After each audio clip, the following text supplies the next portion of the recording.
Paris, Paris. On retourne, donc on quitte le Nigeria pour Ah, on Paris quitte le maintenant. Nigeria, on va à Paris Ça, parce c'est les que ça problèmes qui s'annoncent. chauffe. Ben justement, Hein? c'est les problèmes qui s'annoncent là. Ça chauffe à Paris. Euh, ça chauffe, ça chauffe. Donc, Paris, c'est le bluff. Paris, c'est le bluff. Attendez, il faut que je continue à partager mon truc, comme ça je vais aller d'un coup. Hop, voilà. On va parler de ces deux messieurs qui sont en Ils ont train... des têtes bizarres. qui sont en train de Ah! secouer. Qui sont en train... Oui, oui, Moké, je t'enverrai la version anglaise de l'article, il n'y a pas de souci. Qui sont en train de secouer le monde de l'édition française. Ça a pété, comme on dit. Ça a pété. Donc, qu'est-ce qui s'est passé? Donne-nous le, comment on appelle ça, l'affairage. Je vais vous donner l'affairage. Donc, attendez. Attendez. Parce que là, alors, je vais juste ouvrir l'article. Parce que j'ai la pagaille, mais c'est un vrai truc. Donc, nous sommes 115 auteurs à quitter Grasset. La lettre de la maison d'édition Je suis Grasset. obligé de te couper. Oui. J'ai regardé les infos juste avant notre live. Ils sont Oui. à 140. Ils sont 140, donc 140 auteurs ont décidé de quitter Grasset. La lettre des écrivains après le départ d'Olivier Nora. Olivier Nora, c'est le monsieur qui a les cheveux noirs. Donc, je vous lis l'article de Télérama. Et après, on papote. Après que Vincent Bolloré a remercié Olivier Nora, PDG de Grasset, depuis 26 ans, des écrivains dénoncent ce coup de force et annoncent leur départ de la maison d'édition. Parmi eux, Vanessa Springora, Virginie Despentes, Gaël Faye, BHL. Il y a aussi, j'ai vu des auteurs de La Noirie aussi dedans, je vais vous les citer après, enfin, dont Gaël Faye du coup. Alors, après le fait du prince, la réponse collective. Voici le verbatim de la lettre ouverte signée mercredi soir par 115 auteurs, donc maintenant 140, qui annoncent leur décision de quitter les éditions Grasset pour dénoncer le licenciement de son PDG Olivier Nora. Certains initiateurs de ce texte titré « Nous sommes 115 auteurs à quitter Grasset » obtenu par l'AFP, ont tenu à ce que le nom de l'ensemble des signataires soit publié pour insister sur la dimension collective de cette démarche. Alors, nous sommes publiés par Olivier Nora depuis 26 ans. Les éditions Grasset étaient notre maison particulière, car s'y côtoyaient pacifiquement des auteurs et des autrices qui n'étaient pas d'accord sur grand-chose. Olivier Nora en a été le rempart et le ciment par son élégance morale. Je trouve cette formulation très rigolote, trop sympa, élégance morale. Ça veut dire quoi d'ailleurs? C'est typique Sa français, ça. disponibilité et son engagement. Son licenciement est une atteinte inacceptable à l'indépendance éditoriale et à la liberté de création. Une fois de plus, Vincent Bolloré dit « Je suis chez moi, je fais ce que je veux ». Au mépris de celles et ceux qui publient, de celles et ceux qui accompagnent, éditent, corrigent, fabriquent, diffusent, distribuent nos livres, et au mépris de celles et ceux qui nous lisent. Nous ne voulons pas que nos idées, notre travail soient sa propriété. Aujourd'hui, nous avons un point commun. Nous refusons d'être les otages d'une guerre idéologique visant à imposer l'autoritarisme partout dans la culture et les médias. Nous sommes pleinement solidaires des équipes, des autrices et des auteurs qui ne peuvent pas encore se prononcer. Nous sommes des auteurs Grasset, nous avons publié chez Grasset, ou nous avons un livre qui va sortir chez Grasset, mais nous signerons pas notre prochain livre chez Grasset. Nous sommes 115. Et là, tu as toute la liste et tout. Et du coup, je suis parti regarder du coup les auteurs de La Noirie, et j'ai vu... J'ai vu Meyram Guissé. J'ai vu, il y avait aussi le monsieur qui est dans la, comment il s'appelle? Mais Gaël Faye, déjà, Bala là. Fofana. Je suis en train de chercher. Ils sont beaucoup, hein. Il y a Mais beaucoup s'ils d'auteurs. perdent les gens comme les Gaël Faye, c'est des gros Je vendeurs. te dis, il y a Bah plein. ouais. Mais il y a même Iseux. Moi, je m'interroge. Ouais. Est-ce qu'un auteur peut partir comme ça juste parce que la maison d'édition... On a eu la discussion la dernière fois, tu te Oui, souviens? oui. Mais il y en a il y en a, ils ont expliqué que ils sont en train de se battre maintenant pour pouvoir récupérer leurs draps. Alors, du coup, Mhm. le lien, pourquoi est-ce que cette affaire a eu lieu? Pourquoi? C'est Pourquoi ça. ça a pété? C'est ça. Alors, Vincent Bolloré est le propriétaire du groupe qui contrôle Grasset. Mhm. Olivier Nora est le président de Grasset. Et Boualem Sansal vient d'entrer chez Grasset comme auteur. Qui est Boilem Donc, sans du ça? coup, dans la presse, on voit que Olivier Nora est intervenu dans un contexte de désaccord autour de la publication du prochain livre de Boualem Sansal, où apparemment il a été dit que ils vont pas modifier une seule ligne de ce qu'il écrira. Le livre là va sortir, comme il a dit, c'est ça qui apparaît sur le marché. Olivier Nora, il a dit, mais non. Non? Comment? Vincent Bolloré a dit, ah bon, tu le sors. Résumé. Voilà. Et donc, pour vous faire une petite... parce que Vincent Bolloré, il y a Vincent, on le connaît, Vincent Bolloré. Je vais vous faire un petit historique de Vincent Bolloré et en quoi il est très impliqué dans nos vies. D'accord? Oui. Oui. Vincent Bolloré est un homme d'affaires français né en 1952. Il est aujourd'hui Oui. l'une des figures les plus puissantes du capitalisme français. À l'origine, il hérite d'une entreprise familiale spécialisée dans le papier pour faire les cigarettes. Mais très vite, il change d'échelle. Dans les années 80, il se fait connaître comme un stratège redoutable capable de racheter des entreprises, les restructurer et de construire un groupe tentaculaire. Son nom devient synonyme de pouvoir économique, mais aussi d'influence. Ce que beaucoup de gens ignorent, c'est que pendant longtemps, le cœur de son empire ne se trouve pas dans le média, mais en Afrique. Fric. Voilà. Mhm. En Afrique, à travers Bolloré Africa Logistics, il contrôle les infrastructures clés des ports, des terminaux à containers, des réseaux Mhm. logistiques dans plusieurs pays d'Afrique de l'Ouest et du centre. Cela lui donne Mhm. une position stratégique dans les échanges commerciaux du continent. Mais cette présence s'accompagne aussi de controverses, notamment autour des conditions d'attribution de certains ports et Mhm. d'enquêtes pour soupçons de corruption. À partir des années 2010, Vincent Bolloré opère un tournant majeur. Il investit massivement dans les médias. Et oui, il prend le groupe de Canal+, ça avait fait du bruit. Il influence Oui. des chaînes comme CNews et entre au capital de Europe 1. Son objectif est clair, peser sur la production de l'information. Dans cette logique, il Mhm. s'intéresse aussi au monde du livre. Avec Mhm. Editis, il prend le contrôle d'un des plus grands groupes d'édition en France, regroupant de nombreuses maisons prestigieuses. Même si ce contrôle sera finalement de courte durée, cela montre une chose essentielle, Bolloré y construit un empire économique, mais surtout un écosystème d'influence qui touche à la fois l'info, la culture et les idées. Il est aussi connu pour flirter un petit peu avec la droite au coin là-bas, les gens du fond de la droite. Les gens là. Voilà. Mhm. Mhm. Ok, donc c'est dans ce contexte qu'intervient la crise actuelle chez les éditions Grasset, le départ d'Olivier Nora et la réaction de 140 auteurs. Ça n'est pas seulement un fait divers du monde littéraire, c'est beaucoup plus impressionnant que ça. Mhm. Voilà, voilà. Alors, ce qui m'intéresse, c'est de savoir quel a été le problème avec Boilem Sansal. Mais déjà, qui est Boilem Sansal? C'est un auteur franco-algérien Oui. qui critique très fort le régime. Bon, pourquoi je dis régime? Je parle déjà comme Mm. le pouvoir algérien. Et qui est allé en Algérie il y a quelque temps et qui a été récupéré à l'aéroport et on l'a mis en prison pendant je ne sais pas combien de temps. Et finalement, on l'a libéré. Mm. Quel est donc le problème avec Boilem Sansal? C'est qu'en fait, de ce que j'ai lu là, il va écrire un livre contre les islamistes. Mhm. Tu vois, non? Et en fait, ce livre-là, je pense, voilà, ennemi de l'Algérie et de l'islam, exactement. Et C'est donc, c'est ça. ça qu'on dit de lui. Et donc, du coup, comme l'extrême droite en France est un peu connue, voilà, donc ça Oui. reste dans la lignée.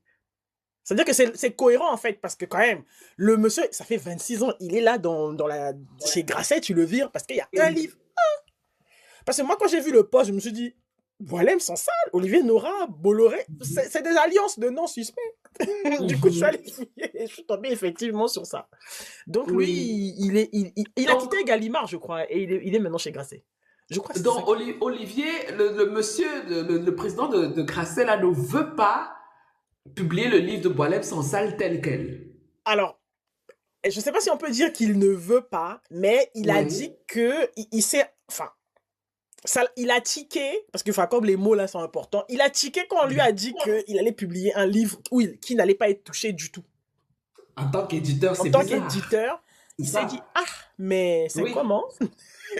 Oui. Voilà, comme c'était déjà tendu, apparemment, il a été remercié après 26 ans de bons et loyaux services, quoi. Oui.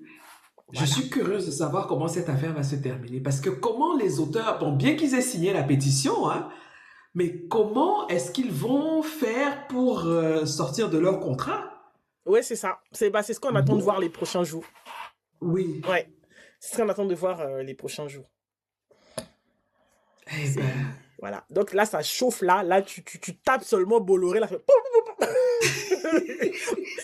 je savais même pas. Donc, il y a des gens comme ça, c'est des stars dans le milieu littéraire. Tu sais pas. oui. Donc, Olivier Nora, le monsieur là, il a beaucoup d'influence apparemment. On a dit Oui. qu'il a de l'élégance morale. Hein? Vous savez, on vous a Ah déjà dit oui, ça, vous? non. Je te jure. Hmm? Et comme Marina disait, ceux qui pensent que la littérature n'est pas politique, bonne chance, En quoi. tout Bonne cas. chance. Oui. Mais moi, Mhm. tu vois, je m'interroge du coup sur les auteurs de la Noirie qui sont du coup, bah, qui vont peut-être pas signer ou qui vont y rester. Ah oui, il y a aussi Jennifer Richard qui a signé la Ah, pétition. d'accord, ok. Et je me demande, tu vois, parce que lui, il est ouvertement De droite. Ouais, il est vraiment Oui. ouvertement, tu vois. Oui. Et donc, ah oui. Et donc, toutes ces maisons d'édition, elles risquent de subir bah, les mêmes coups de théâtre, enfin, où... Ben, moi, je pense qu'il y en a même qui vont découvrir aujourd'hui que Bolloré était leur patron. Ok. Ben, Parce je que, suis pas sûr que tous les auteurs sont au courant de ouais, qui est vraiment propriétaire de leur maison d'édition. parce que lui, il a Ah, Hachette, et le groupe Hachette, donc il rassemble plus de 200 marques. Mais parmi les maisons d'édition les plus connues, on trouve Grasset, Fayard, Stock, Calman Lévy, JC Lattès, qui est connu pour la Noirie, là. mais c'est ça. Larousse, Oui, Duno, Hatier, Marabout, c'est Hachette ça. Pratique. Le livre de poche, Audiolib, Epica Édition. Je te parlais la dernière fois quand on a fait notre live des Big Five. Tu nous avais présenté l'article de Onessa, là. Oui, Et je te parlais c'était les Big Four ou les Big Five, je sais oui. plus, parce que parfois je confonds avec les gens qui font aussi dans tout ce qui est business et tout ça. Mais je ne suis pas sûr que tous les auteurs, quand ils signent avec les grandes maisons, je mets entre guillemets les grandes maisons d'édition, je ne suis pas sûr que tout le monde sait avec qui ils signent. En tout cas, ils vont savoir maintenant. Maintenant, ils vont savoir. Oui, Tu peux plus faire de la, entre guillemets, paresse, quoi. C'est-à-dire que quand tu vas signer, tu dois exactement. savoir où tu mets les Exactement. pieds, avec qui tu Tout à dis. fait. Ben, regarde, on a parlé dans les infos que qui étaient pour moi Oui, importantes cette semaine. J'ai parlé de Saraba. oui, Hein? Saraba, quelle est l'image de Saraba aujourd'hui? C'est la maison d'édition jeunesse africaine qui est, voilà, qui est top, top, top. Mais c'est le groupe Editis. tout à fait. Donc, c'est Qui est Bolloré. Editis? Bolloré. Ben voilà. Le grand patron. Donc, quand Ben vous voulez voilà. étudier... Qu'est-ce qu'on fait donc? Donc ça veut dire que chaque fois que Vraiment, je suis désolée Saraba, mais c'est la vérité. Chaque fois qu'on achète un livre chez Saraba, c'est un... il y a l'argent qu'on donne à Bolloré. Il faut être, comment dire, conscient de ça. Je ne dis pas qu'il ne faut pas acheter les livres de Saraba, mais je dis que chaque personne doit être conscient de ça. Tout à fait. Et c'est là où moi, j'interpelle toujours nos gouvernements en Afrique. Est-ce qu'ils se rendent compte de ce qui est en train de se passer sous nos yeux? Là, la Quand est-ce qu'ils culture, vont... c'est le parent Mais pauvre de la famille. c'est la clé. La culture, c'est le parent pauvre de la famille. C'est la Bah clé. oui. Pourtant, parce que moi je dis toujours, On peut envoyer toutes les bombes de la Terre détruire votre pays. Mm. La culture, vous ne pouvez pas la détruire avec une bombe. C'est ce qui reste quand on a tout perdu. Ça. Est-ce que Oui. nos dirigeants Oui. sont conscients de ça? Parce Bon, qu'ils devaient mettre des millions et des millions et des millions dans dans la la culture. culture, ce qu'ils appellent le soft power. Mais c'est ça. Parce que le monsieur a quand même vendu, parce que quand ça a commencé à chauffer là-bas en Afrique, là, quand il y a eu plusieurs affaires et qu'il allait se manger beaucoup comment tu appelles, d'amandes là, Oui. la première chose qu'il a fait, il a laissé ses trucs et il est venu acheter les médias. Hein. Mais Ça veut dire beaucoup en fait. Hein. Mais avant Ça veut dire ça que c'est même, un il faut signal. savoir, quand tu regardes toutes les industries européennes, est-ce que tu sais que l'industrie culturelle a plus de poids que l'industrie automobile? Ah, bah tu vois. Hum. Mais on n'en parle pas. Quand tu vois, tu vas voir une maison d'édition qui monte, un journal qui monte Tout en à France fait. ou je sais pas où, en général, quand tu regardes, quand tu creuses, tu vas voir qu'ils ont des subventions de l'État. Pourquoi l'État va mettre des millions dans un journal ou dans une maison d'édition ou bien dans un secteur d'activité? Hum, Vous pensez qu'ils n'ont rien à faire avec cet argent-là? Tout à fait. Il y a L'industrie de la culture vaut plus que l'industrie automobile en termes de marché, en termes de revenus. en Allez Occident. faire vos recherches, vous allez voir. Il y a Jean-Guy Black qui dit c'est pourquoi Ngugi wa Thiong'o disait que ce sont les cultures qu'il faut protéger d'abord. Absolument. Absolument. Le vieux avait raison. Absolument. Et D'accord. quand tu regardes comment nous on traite la culture dans nos pays africains, c'est comme si c'est du folklore, c'est comme si c'est pour les ratés, mais ils n'ont rien compris. Non. Maureen a dit il préfère donner l'argent aux teasers. C'est ça. Pour Exactement, être terre à Maureen. terre. Exactement. Pour être terre à terre. Exactement. Voilà. Donc, en tout cas, en ce moment, c'est la guerre. Donc là, les gens, je pense que les gens, ils se disent qu'il faut choisir son camp. Là, Oui. donc, Grasset tombe. Apparemment, ce monsieur avait beaucoup d'influence, hein, monsieur Nora. Donc, c'est le catalyseur. Mais Boilem, sont sales, vraiment. Ah, pardon. Oh, papa, je sais pas. Bon, je sais. Jamais pu faire une arme pour tuer l'esprit, parce que l'esprit, c'est la culture, dit Moki. Oui. Oui. Voilà. Absolument. Donc, Donc, je suis curieux de savoir comment cette histoire va se terminer. En tout cas, on va suivre et on va revenir on va pour vous suivre dire. le feuilleton. Oui, et on va vous dire ce qui s'est passé à la fin. On va suivre le feuilleton. Les gens vont commencer à regarder aussi les autres maisons d'édition, là. Je Ben oui. pense. On va voir.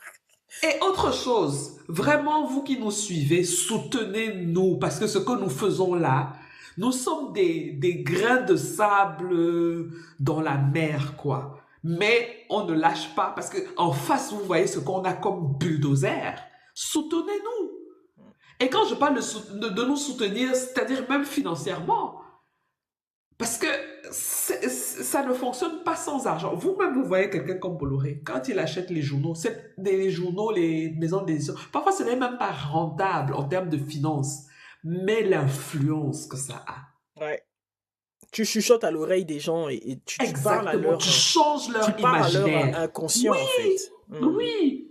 Comme je dis souvent, c'est-à-dire qu'il y a des idées qui rentrent en nous sans qu'on ne s'en rende compte. On est dans des prisons. La porte de la prison est ouverte, mais on n'arrive même pas à sortir. Tellement nos idées ont changé. C'est nous qui allons chercher les pots de fleurs pour embellir la prison. C'est une image très impressionnante. Ouais. Oui.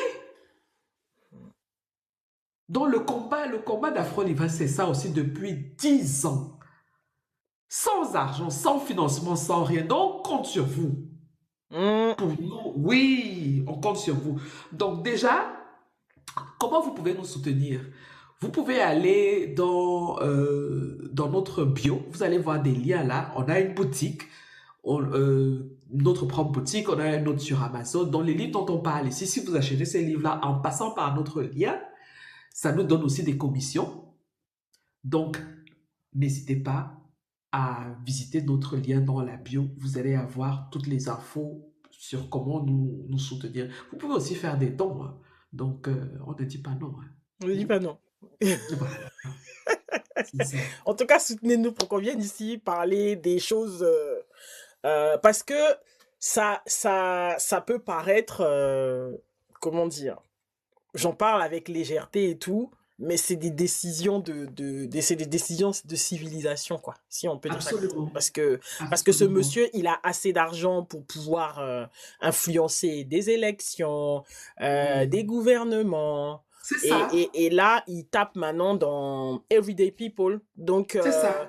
Ben, ça, regarde tout ce qui ça est n'est pas cinéma en anodin. Afrique. D'accord? Son truc là, c'est quoi? C'est Canal Plus, ou Canal je sais pas. Plus. Canal, oui. C'est Hum. lui qui a toutes les soi-disant salles de cinéma. Moi, je mets ça entre guillemets parce que c'est pas des salles de cinéma. Je suis désolé. Mais c'est le seul distributeur que nous avons actuellement partout là en Afrique francophone. Bah oui, tu C'est regardes incroyable. sur les toits des maisons, il y a Canal partout, hein. C'est Il y a incroyable. Canal partout. On dit qu'il a quitté l'Afrique, mais il a quitté. Ben oui. Non, mais c'est incroyable. Et Comment on peut Canal, et c'est accepter des marrant choses parce que pareilles? Canal, il retransmet ce qu'il veut. Ben oui, Et donc, il influence les gens partout, en fait, sur le absolument. continent, Mais ici. Et non, mais c'est c'est des un enjeux, pouvoir c'est des incroyable. enjeux C'est un pouvoir. importants. C'est Ben vraiment oui, des enjeux importants. ça rejoint aussi le pouvoir que les Ouais, instituts français ont sur nous tout à fait. dans le domaine de la culture. Les seules infrastructures qui fonctionnent un temps soit peu, ce sont les instituts français et les Goethe Institut. Je dis, mais je sais même pas si on se rend compte comment dire, du ridicule. Imagine-toi un seul instant en France, dans le pays où tu es, que les Français veulent parler de leur culture. Ils vont à l'Institut camerounais le faire. Mm. À quoi ça ressemble?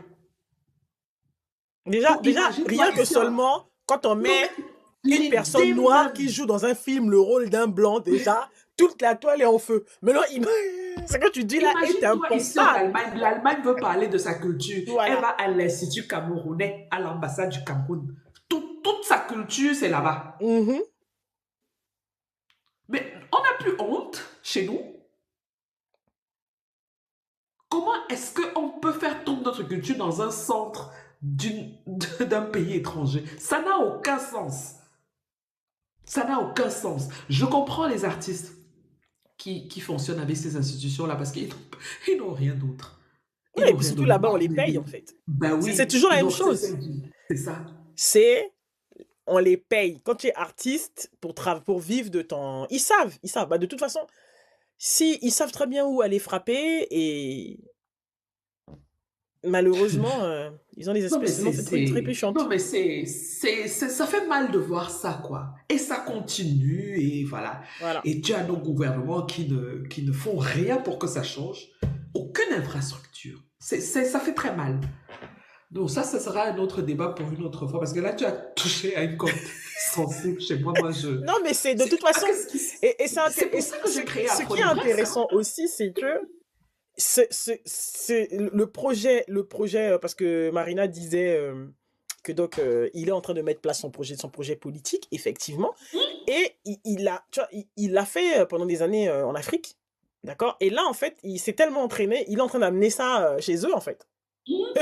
D'accord? Il se fait de l'argent là-bas, à la source, Bah et oui, ensuite, il vient pour racheter, tu vois, il vient pour racheter des choses en Occident avec l'argent qu'il a qu'il a pris fait en en Afrique Afrique. pour Oui, pouvoir mettre en place un système qui déteste les Africains. C'est quand même absolument. impressionnant. C'est-à-dire, je ne sais pas si Non, on se rend absolument. compte du Oui, niveau de ce truc. C'est comme mais si c'est c'est ça. nous-mêmes qui financions Ben oui. cette haine qui va être déversée. Ben, Et plus que jamais, maintenant, il faut faire attention au texte. C'est-à-dire que tous les absolument. auteurs qui vont être publiés là, quand vous lisez, il faut lire en ayant la tête du monsieur là derrière comme ça.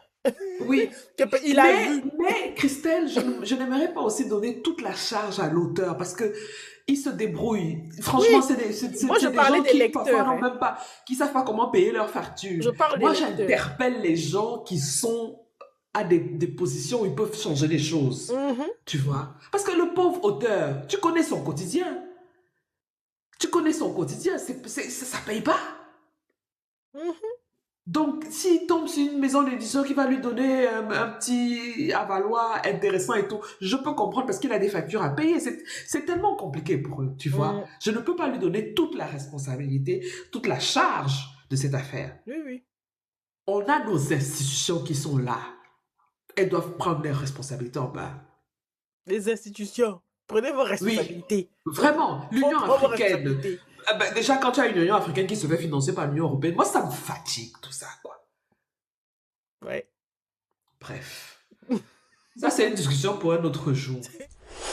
Et J'ai je patience. rappelle à ceux qui nous suivent que vous pouvez aller nous soutenir en cliquant dans notre lien sur la bio. Pour acheter un livre en passant par nous, vous pouvez aller dans notre boutique. Nous vendons des sacs avec Décide. les, les citations des auteurs que nous aimons beaucoup, ceux qui nous ont inspirés. Donc franchement, n'hésitez pas à nous faire un petit clin d'œil en nous soutenant de cette Même un gros manière-là. clin d'œil. On se bat ici chaque jour. Non, mais c'est important de dire. Un gros clin d'œil parce qu'on se bat ici chaque jour. Les C'est littératures ça, africaines et afrodescendantes, tout le c'est monde dit que ça, c'est marginal. D'accord? c'est ça, Mais c'est or, ça. nous lisons beaucoup. Regardez les femmes du Nigeria, là. Je Elles écrivent des t'assure. livres 55 000 dans les Oui. circuits fermés comme ça, les WhatsApp et tout ça. Ça veut dire qu'il y a moyen de vivre de ça déjà. D'accord? Et ça veut dire qu'il y a moyen de véhiculer les choses qui sont importantes pour nous, de raconter nos histoires par nous-mêmes et de la façon dont chacun les comprend. Moi, je trouve ça vraiment impressionnant ce que ces femmes-là font, Oui, tu vois. absolument. C'est-à-dire qu'elles savent Absolument. que l'érotisme, ça va attirer. C'est son couloir et elles disent ce qu'elle a à dire. Oui. Voilà. Elle dit ce qu'elle a à dire. Donc, Oh, si on pouvait la voir un jour dans notre live, ce serait génial. ce serait vraiment sympa, j'avoue. Oui, qu'est-ce que vous pensez? Dites-nous. Est-ce qu'on va essayer de la On tirer cherche ici? Mrs. Oumar. Elle s'appelle Mrs. Oui. Oumar. Ça Notre vous intéresserait bagasse. qu'on Parce que papote un peu avec elle? quand je lisais l'article, j'ai vu comme ça, elle a posé visage découvert. J'ai dit, oh, il y a une bosse ici. Est-ce que ça vous intéresserait? Hmm. Maureen, tu es fatiguée dans l'érotisme, dans les livres. Eh, ça Ma dépend. soeur, c'est juste pour papoter avec elle qu'elle nous donne un peu les stratégies. Parce Mais que oui, les go cartonnent. c'est une businesswoman. Elle écrit Mais son c'est ça. histoire comme ça. Vois ça comme ça. Vois ça Hein? comme le business, tu Elle vois. vend ça. Les gens viennent faire la pub. Tu te rends compte? C'est une influenceuse et auteur.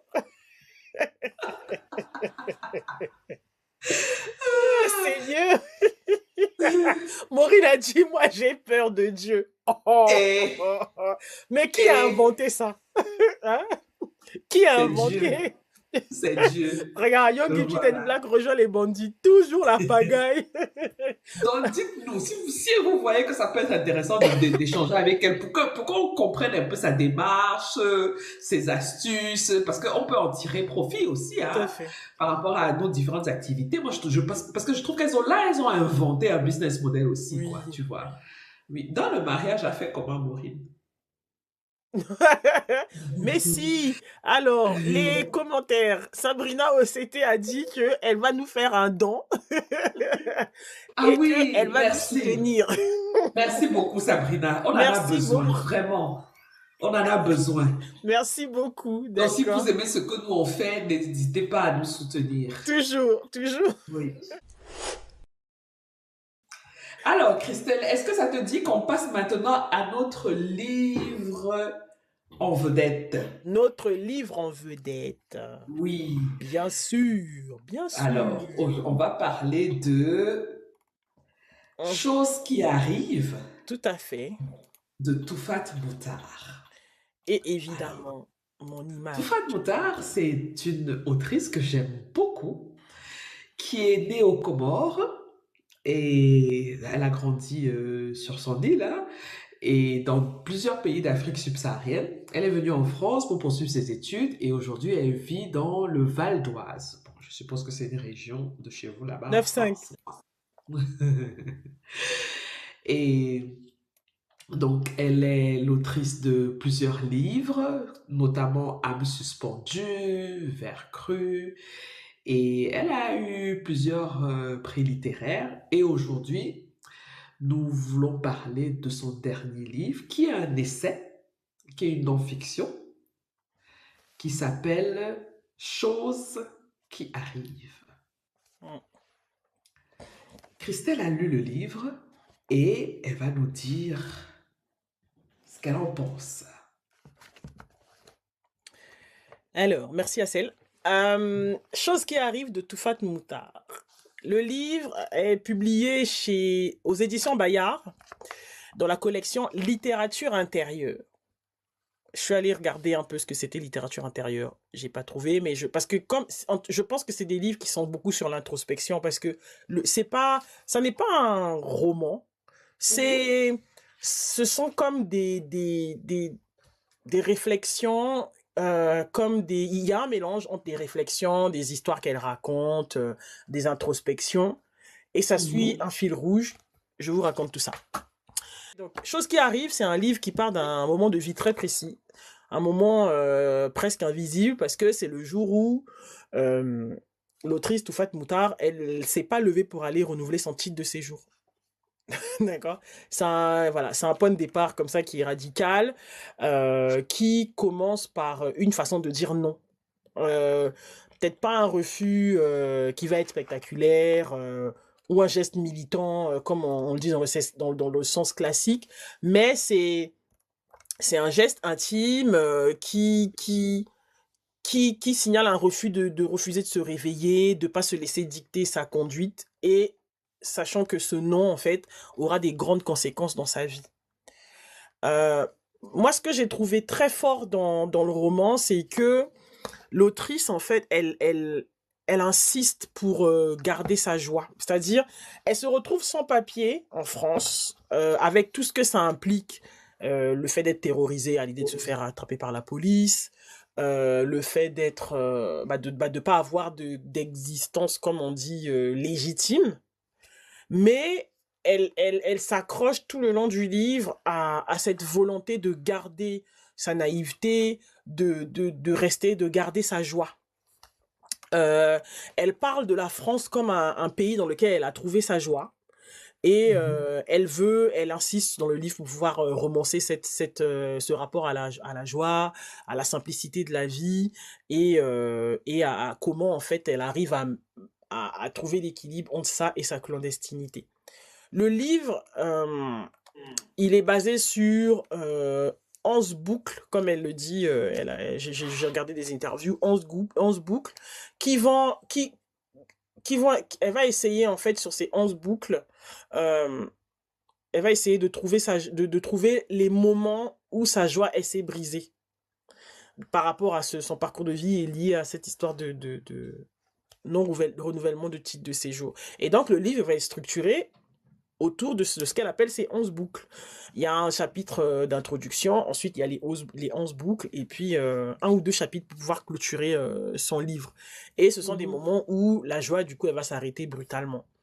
Et ce que j'ai trouvé intéressant aussi, c'est que elle le partage, c'est-à-dire qu'on a vraiment des réflexions, des introspections. Elle explique des moments que, soit, si toi tu n'as pas été sans papier, tu connais forcément quelqu'un qui l'a été. Un membre de la famille, une amie.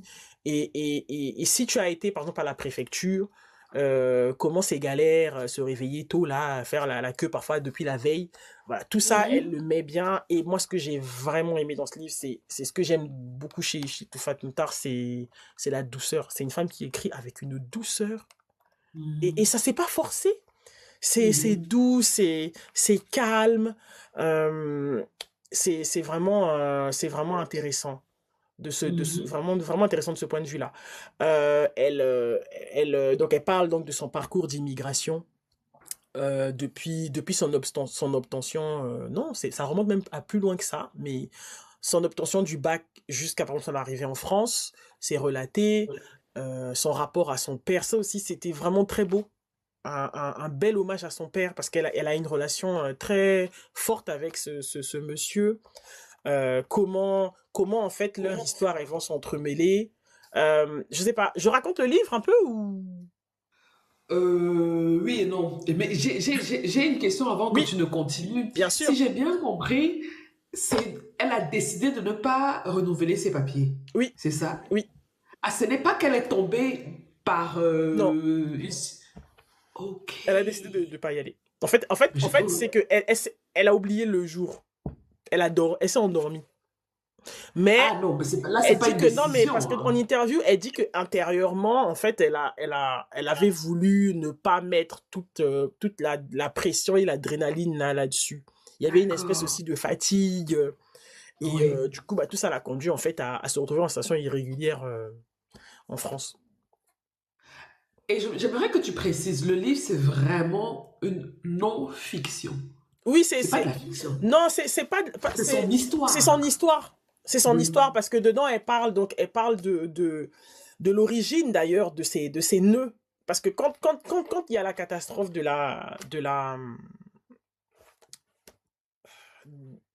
pour les papiers là, Oui. elle fait donc des introspections, elle s'interroge et elle remonte en fait au moment où justement elle s'est sentie comme ça, pas à sa place, dans cette situation d'insécurité intérieure et tout. Et par exemple, Mhm. elle relate le moment où elle était au Burundi avec son père, parce que son père était diplomate au Burundi, et qu'il y a Oui. eu la fameuse guerre.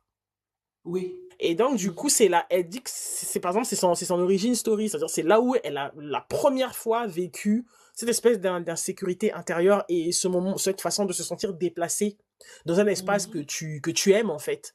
Et de pas Oui. être, de devoir bouger voilà. Et Mhm. c'est tellement joli. Franchement, Tuvanita, elle écrit trop bien. Elle parle de ça. Elle parle donc de son père, comme je vous ai dit. Elle parle aussi de son mariage. Parce que elle va se marier. Et j'ai trouvé intéressant la façon dont elle aborde le sujet d'être sans papier et de se marier avec une personne qui a les papiers et du coup qui va te donner les papiers.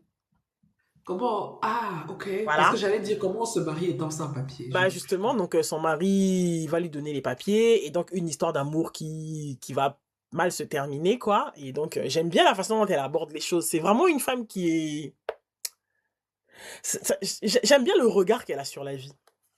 Qui est? Euh, qui est déjà doux, qui est le fait de questionner, qui est le fait de vraiment sans parce que je suis en train de lire les questions là, qui est le fait de prendre le temps de découvrir les choses, même les petites choses, les petits détails et tout ça.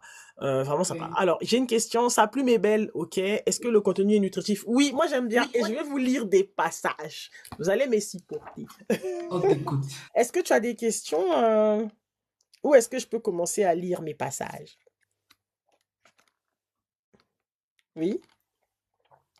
Alors, par exemple, là, elle raconte son... Elle raconte son... Je suis même pas sûre que ce soit romancé, justement. Ben, c'est ce que je posais comme question Tu tout à vois. l'heure. Est-ce que c'est vraiment de la non-fiction ou bien c'est de la fiction? C'est pas romancé. En tout cas, D'accord. c'est quand j'ai regardé sur Donc le...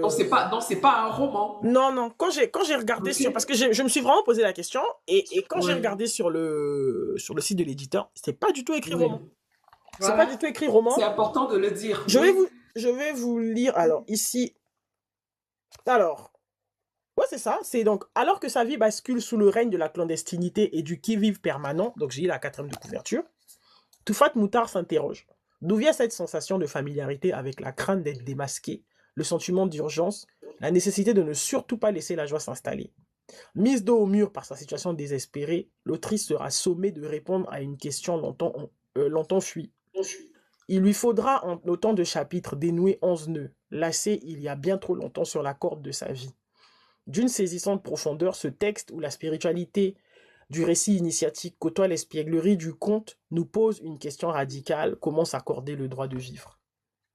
Mais ça n'est Ah, pas un d'où roman. la couverture avec la La dame corde, qui a la exactement, oui, corde moi j'ai avec les pas. nœuds. Oui, Oui. parce que Et qui est tout à sur fait. l'eau et tout. Ouais. Mhm. Exactement, Mhm. exactement.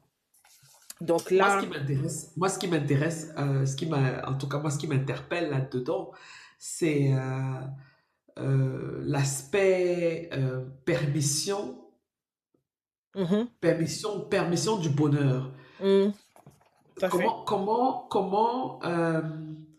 Comment est-ce que on se permet d'être heureux quand on est habitué à, à ne pas être heureux? Mhm, mhm, Le fait d'être heureux devient bizarre. tout à Et fait. parfois, on ne se permet pas ça. Tu vois ce que je veux dire? Tout à fait. Parce Tout à qu'il y a une fait. phrase dans la quatrième de couverture qui résume un peu ça. Et c'est ça, c'est un peu ça la trame Mhm. du... Parce qu'elle est obligée à un moment donné de remonter. Et en fait, elle se rend compte que justement, elle a vécu comme ça pendant longtemps. Cette espèce d'attente, tu sais, d'attente de la catastrophe.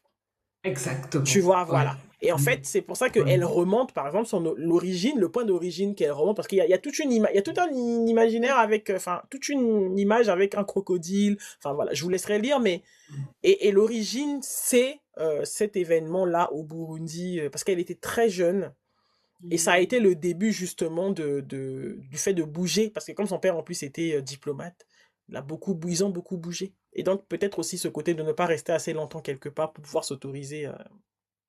Mais oui, j'aimerais revenir sur ce sujet-là Oui, et qu'on en parle un peu, bien sûr. parce que dans nos communautés, euh, nous sommes habitués à gérer les temps durs, les malheurs, les machins, au point où si nous avons une journée où tout se passe bien, Mm. ça devient un signal d'alarme pour la prochaine catastrophe. On dit, non, la journée, si elle est trop belle, il y a quelque chose qui va arriver. Parce qu'ils arrivent en équipe généralement les malheureux. Pas Ils arrivent jamais nécessairement. seuls. Non, pas Souvent c'est nécessairement. Mais moi, catastrophe sur moi ce qui catastrophe. m'intéresse, c'est comment notre cerveau Mhm. est construit pour n'attendre que des catastrophes, au point où on n'arrive pas à admettre qu'on puisse avoir une belle journée. Une belle journée, c'est un signe que quelque chose de mauvais va arriver. Ça peut pas être si beau.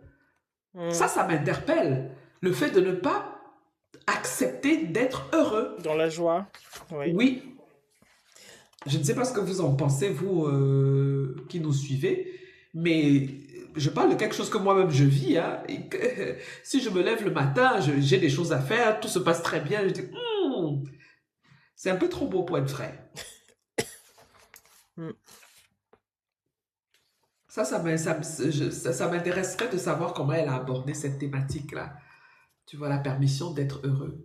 Oui. Oui. Et aussi, il y a une autre thématique qui est intéressante, vivre dans la clandestinité, parce que ça, c'est un sujet tellement vaste, tellement large. Mm. Euh, déjà, même dans le podcast que je faisais, j'ai eu, je crois, deux auteurs ou trois auteurs qui parlaient de la clandestinité, mais avec des approches différentes. Donc, j'ai eu un auteur qui a traversé tout le désert, qui racontait tout son parcours, le Beaux-Arts et tout ça. Mm. Et aussi, j'ai eu un autre auteur qui est venu normalement, qui a pris l'avion et qui a perdu ses papiers. Donc, la clandestinité est comment dire, elle est différente hein, selon les parcours. Et je suis curieuse, je vais lire ce livre, je suis curieuse Eh, de savoir comment Toufat Moutari par l'a. exemple, rien que par exemple le fait que justement, tu vois, les deux auteurs que tu as reçus, ce sont des hommes. Oui, Et que justement, c'est rare en fait, souvent quand on pense, elle le dit elle-même, hein, que quand on pense souvent oui, à clandestin, on dit pas oui, clandestin, tu vois, on dit plus souvent un clandestin qu'une clandestine, tu c'est vois. vrai. Et souvent, on Oui, parle de un sans-papier, tu oui, vois. oui, Que c'est une situation qui va être souvent, enfin, qui va pas souvent être relatée pour les femmes, alors qu'il y en a beaucoup. c'est ça, Tu c'est vois. ça. Ouais. Et donc, Oui. oui, elle sort de la clandestinité par le mariage. Elle se marie avec le père de ses Ben, enfants. la plupart du temps, c'est ça. Que Oui. ce soit pour les femmes ou les hommes. Hein. Mm. Les deux que j'avais reçus dans le podcast Le Salon du Livre, vous pouvez trouver le lien en ligne, là. Eux aussi, c'était par le mariage. Hein. Ouais. Oui. Donc, la plupart du temps, c'est ça. C'est la possibilité la plus rapide, entre guillemets, parce que, bon, la rapidité, c'est des années. Hein. Mais la plupart du temps, c'est ça. Ou par la naissance des enfants. Oui. Mais ce qui m'intéresse dans le récit des personnes qui ont traversé ces moments-là, Ah, c'est surtout vraiment leur regard et leur vécu au quotidien. Ça m'intéresse en tant que lectrice, ouais. de voir toutes les nuances qu'il y a derrière. Euh, Par exemple, celui qui avait fait le Beaux-Arts, Mm. lui, quand il racontait tout son parcours, il racontait toute l'économie. qui s'est mise en place sur tout le chemin. Lui partait du Cameroun. Mm. Donc, du Cameroun, en passant par l'Algérie, je sais plus, je crois qu'il y avait la Libye aussi, et jusqu'à arriver en Europe, il y avait toute une économie, il y a tout un univers parallèle qui est mis en place, qui est en place. Et ça parce que c'est très facile de poser un jugement sur ce phénomène, sur les Mm. gens qui font ce pari-là. Mais quand on creuse, quand on regarde un peu l'envers du décor, c'est tout un univers, quoi. C'est un univers parallèle. Il y a des gens qui en font des business, il y a des gens qui... Et c'est intéressant aussi de comprendre la mentalité de ceux qui partent, parce que parfois, c'est pas qu'il manquait de quoi manger Oui. non, c'est autre chose. Donc, c'est intéressant en tant que lectrice de comprendre ces phénomènes-là. Et celui qui était venu en France, normalement, c'était pour, je crois, des études et il a perdu ses papiers. Mm. Et Comme elle. voilà. Et Mm. il a mis en place des techniques de survie Mm. parce qu'il n'avait pas de logement. Il fallait Mhm. qu'il dorme quelque part. Et Ouais. c'est un beau gosse. Donc, qu'est-ce qu'il Ah faisait? ouais. Il passait son temps à Mario. draguer. Ben voilà, Mario. tu vois. C'est des parcours de vie très, comment je dis, il faut prendre le temps de les écouter sans les juger, quoi. Parce que c'est pas c'est pas évident pour eux. C'est pas évident. C'est pas évident. J'ai un extrait, bon, un peu long, donc vous allez supporter, pardon. J'ai un petit extrait à lire concernant la clandestinité. Mhm. Donc, elle dit, la clandestinité m'était trop intime pour faire partie d'un sujet de conversation. Cette situation pour une autre raison. J'ignore comment expliquer la sensation qu'elle me procurait, le préjugé que j'en avais, le décalage entre les deux. J'ai presque honte quand je pense ce à quoi je l'associais. Pourtant, les faits sont ce qu'ils sont. Dans mon inconscient nourri à une collectivité non identifiée, la clandestinité était quelque chose d'éminemment masculin. Elle ne concerne pas les femmes et les enfants. Elle relève d'une responsabilité prise un jour de risquer sa vie, de tout quitter, non pas dans le but de revenir, mais dans celui de fonder autre chose ailleurs, fût-ce dans l'illégalité. Le mouvement et sa répression, la décision de s'enraciner dans une terre qui vous vomit, l'œil qui brille de défi, l'action malgré le menottage, marcher quand on vous entrave, tout cela me paraissait davantage ressembler aux hommes. D'ailleurs, ne dit-on pas souvent clandestin que clandestine? Il me semble que réfugiés et eux s'accordent plus facilement au féminin. Un demandeur d'asile, une femme en difficulté. Le discours dans lequel j'ai baigné présente l'homme comme capable d'une clandestinité assumée. Il la porte en bandoulière, tandis que la femme serait celle que l'on secourt, celle que l'on doit aider. Une femme est censée rester, même là où on ne veut pas d'elle, tout en demandant de l'aide pour partir, généralement à un homme. Ce dernier est toujours le portail par lequel elle sortira de toutes les difficultés. Mhm. Voilà. Et en fait, Mhm. c'est ça. Et moi, tu vois, en fait, le format est un peu bizarre parce que j'avoue que je m'attendais au roman. Mais c'est vraiment des. Mais ça, il y a un fil rouge. Tu vois, mais il y a un fil. Mhm. Tu vois, il y a un fil. Au début, ça fait un peu étrange, mais il y a un fil. Par exemple, là, elle parle de la préfecture. Et ça, Mhm. franchement, pour avoir fait la queue à la préf, c'est ça. Ben oui. Donc, Et il faut pas être clandestin pour connaître le calvaire de la ouais, préfecture. non, Et je c'est ça, pense que hein. là, c'est un point commun à toutes les personnes qui n'ont Immigré, pas la nationalité du pays. c'est Moi, je ça. me souviens quand j'étais étudiante, Hum, quoi. hum. Ben, il fallait être à 4 heures à l'immigration pour pouvoir Bah prolonger ouais. son séjour. Tu es Hum. en règle, hein. C'est pas une question Oui, oui, de pas être en règle. tout à fait. Mais la manière dont on est traité, déjà l'endroit où ça se trouve, Ouais. hein, c'est Hum. dans un coin bizarre, là. C'est un peu comme si on vous a parqué comme des animaux et puis vous arrivez là à des heures impossibles, quel que soit le temps qu'il fait, quoi. Oui, C'est-à-dire que le traitement même vous rappelle votre condition. Et ça n'a rien à voir avec le fait d'être clandestin ou pas, c'est le fait d'être étranger. étranger, ouais. Vous n'êtes pas les Déjà, bienvenus. être clandestin pour moi, c'est déjà un mot bizarre. On est clandestin sur la terre. Hum. Ça n'a aucun sens. On n'est pas clandestin. On n'a peut-être pas des papiers à jour, mais on n'est pas Clandestin. clandestin.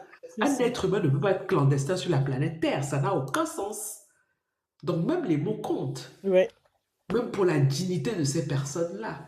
Et ouais, elle parle souvent de dignité aussi d'ailleurs. Absolument. Donc, elle dit l'absolue nécessité de se rendre aux aurores à la préfecture, parfois la veille au soir, voire la veille en plein après-midi pour espérer être reçu le lendemain à 9 heures, me Exact. révulsait, et je Ouais, repoussais volontiers mon passage à cause de cela. Danser ouais. la polka durant plus de 3 heures pour éviter que la neige ne refroidisse vos bottes.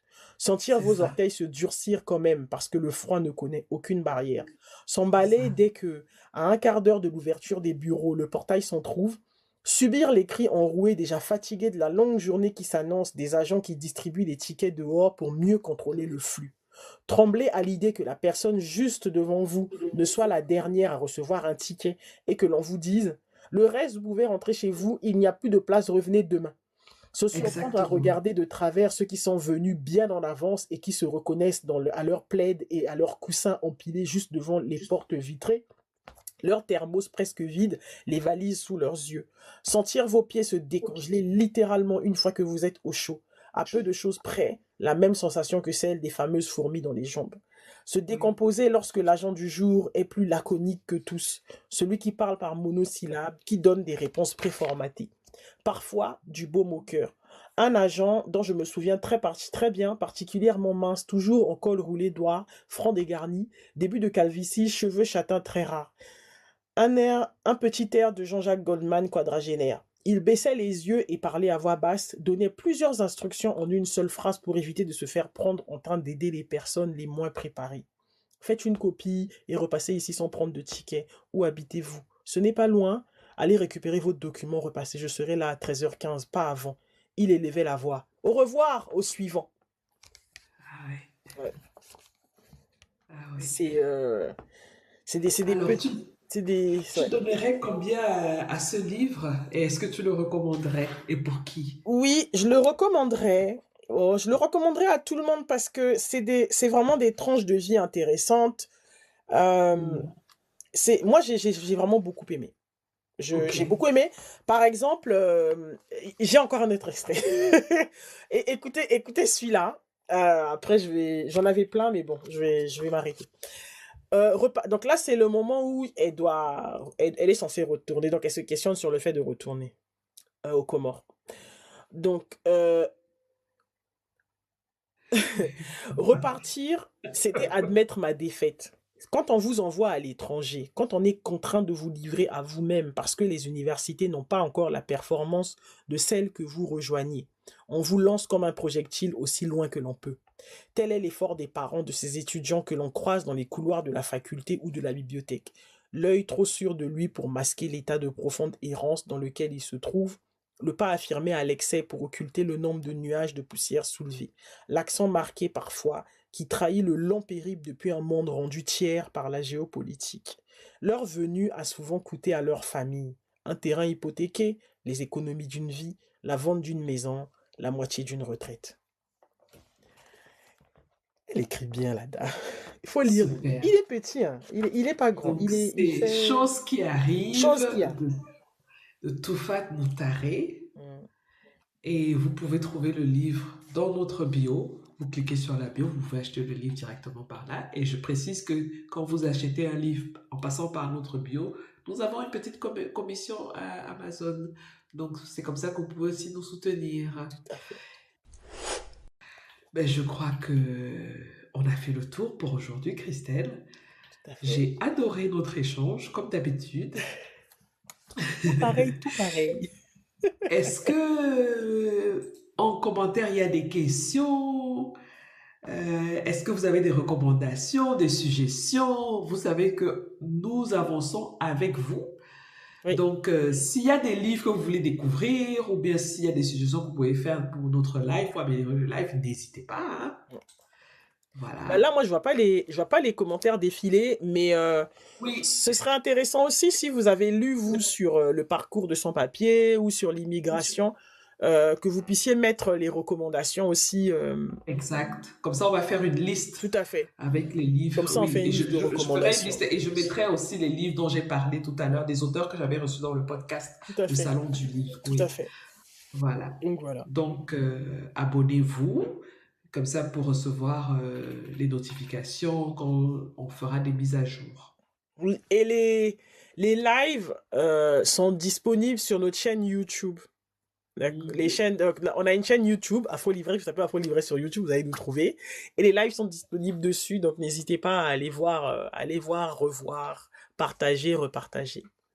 Voilà. Et Ah, merci d'être avec nous. nous avons une question. Ah, t'as vu la question?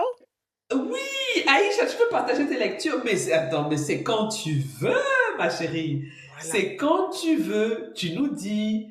Voilà, Rosie qui te souhaite bonne non-vacances. Ça, c'est pas mal, ça. On- Marina qui dit que tu dois donner les enfants à leur vraie maman. Donc, tu déposes les enfants là quelque part et puis tu peux faire des vacances. Voilà. Tout à Alors, fait. ben, moi, tu voudrais pas qu'on fasse un live où on en parle? Voilà. Tu dois déposer tes enfants à maman Aïcha avant d'aller en vacances. Oui. Leur vraie maman, quoi. Donc, Voilà. maman Aïcha Oui, veut venir parler des livres dans le live. Je tiens à oui, mais dire c'est quand tu publiquement veux. que elle a. Je dis ou pas, Aïcha, pour mon bouquin ou pas? Je lui demande, j'attends de voir si elle va répondre. Est-ce que je dis ce que tu as fait D'accord, à mon livre ou pas? Le crime que tu as d'accord. commis. Elle dit oui, Elle dit oui. Tu oui, vois, oui, je lui ai bien vendu King of H, le roi des cendres. Tu vois, je lui ai oui, bien vendu le livre. Après, à la fin du live, elle m'a dit, bah écoute, je prends le bouquin. Elle est oui. partie, elle s'est fait voler. Elle a dit parce que c'est l'histoire, elle est rocambolesque. Elle s'est fait voler son livre au travail. Moi, Non. je lui ai dit, Aïcha, tu es sûre que j'ai pas laissé ça dans le train? Elle m'a fait, non, je te jure que Ses collègues ont volé le son, livre. un de ses collègues a volé le livre. Vous vous rendez compte? C'est incroyable ça. C'est incroyable. Et Aïcha, j'espère que tu as acheté le livre en passant par notre lien Il faut qu'elle achète le livre comme ça affilié. par le lien. En passant par notre lien Tu affilié, vois? pardon. Hein? Oui. Tu vas repasser Pense par à tes notre lien. tatas. Hein. Tu Il faut achètes penser les à tes livres. tatas. Les tatas doivent payer les factures, Mais c'est pardon. ça. Hein? Voilà. Comme Donc, si ça, vous achetez les livres, allez passer par notre lien dans notre bio, pardon. voilà. Voilà. Donc, Et les collègues ont volé le livre, c'est incroyable. on était dépassés. Mais oui, ils ont volé. J'espère que la personne qui a Merci lu pour les vraiment va kiffer. roses. Merci beaucoup. C'est incroyable, Hein? hein? Des choses comme ça. En tout cas, ça veut dire que le livre là est intéressant. Ils ont vu la Bah oui. couverture là, Est-ce qu'on avec vole n'importe Roman, quel ils se sont dit, livre? Oui. Et Voilà. voilà, alors, je vais faire une demande un peu, hein, étrange ou pas, je sais pas, mais je suis en train de lire le livre de Peace Adzo Médier. Ça s'appelle Les Sœurs de l'Ombre, les filles de minuit. Attendez, je regarde, attendez. Non, c'est n'importe. Ah, mais en plus, la couverture, elle est belle. Attendez. Peace Adzo Médier. Je suis en train de lire. C'est l'autrice qui a écrit sa seule épouse. Les filles. Je suis sûr que vous la. Je crois que. Oh, son unique femme, regarde. Tu vois, c'est sa seule épouse, pas son unique femme, Marina. C'est toujours comme ça. Donc, Peace Adzo Médier a écrit Fleur de nuit. Hein? Elle a écrit Fleur de Oui. nuit. Parce que c'est le livre dont je veux parler au prochain live. D'accord. C'est une Donc, si vous lisez en tuerie. avance, C'est une tuerie. C'est-à-dire, on doit lire ça. Je dois lire ça avec au moins 2 personnes. Pardon, ne me laissez donc, pas seul. allez chercher. C'est une Oui. tuerie. Oui. Je suis seulement. Mais après, je suis seulement à la page 70.